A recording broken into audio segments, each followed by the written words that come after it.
PSC അംഗത്വം ലേലത്തിന് വയ്ക്കുന്നുവെന്ന് പ്രതിപക്ഷം. കോഴയാരോപണം CPM-ലെ ആഭ്യന്തര കാര്യമല്ലെന്ന് VD സതീശൻ. തട്ടിപ്പുകൾ അന്വേഷിക്കുന്നതിൽ സർക്കാരിന് വിമുഖതയില്ലെന്ന് മുഖ്യമന്ത്രിയുടെ മറുപടി. മന്ത്രി മുഹമ്മദ് റിയാസിനെയും സർക്കാരിനെയും അപകീർത്തിപ്പെടുത്താനുള്ള ശ്രമമെന്ന് CPM കോഴിക്കോട് ജില്ലാ നേതൃത്വം. പ്രാഥമിക അന്വേഷണം നടത്തി പോലീസ്. കോളറ സ്ഥിരീകരിച്ച തിരുവനന്തപുരം നെയ്യാറ്റിൻകരയിൽ ജാഗ്രത.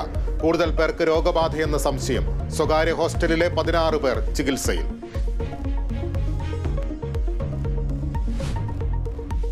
കത്വ ഭീകരാക്രമണത്തിൽ ശക്തമായ തിരിച്ചടി ഉണ്ടാകുമെന്ന് ഇന്ത്യ. സൈനികരുടെ ത്യാഗം വെറുതെയാകില്ലെന്ന് പ്രതിരോധ മന്ത്രാലയം. മേഖലയിൽ ഭീകരർക്കായി തെരച്ചിൽ തുടരുന്നു.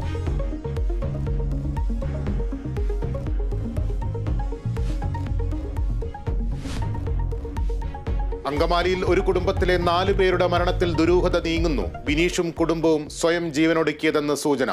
കിടപ്പുമുറിയിൽ പെട്രോൾ സൂക്ഷിച്ചിരുന്നതായി കണ്ടെത്തി. തലേദിവസം ബിനീഷ് കുര്യൻ പെട്രോൾ വാങ്ങി വരുന്നതിന്റെ ദൃശ്യങ്ങൾ പോലീസിന്.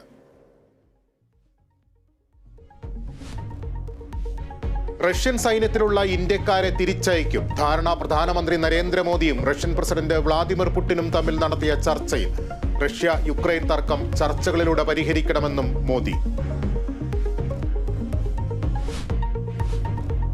യൂറോ കപ്പ് ആദ്യ ഫൈനലിസ്റ്റിനെ കാത്ത് ഫുട്ബോൾ ലോകം. ആദ്യ സെമിയിൽ ഫ്രാൻസും സ്പെയിനും ഏറ്റുമുട്ടും. മത്സരം ഇന്ത്യൻ സമയം രാത്രി 12:30.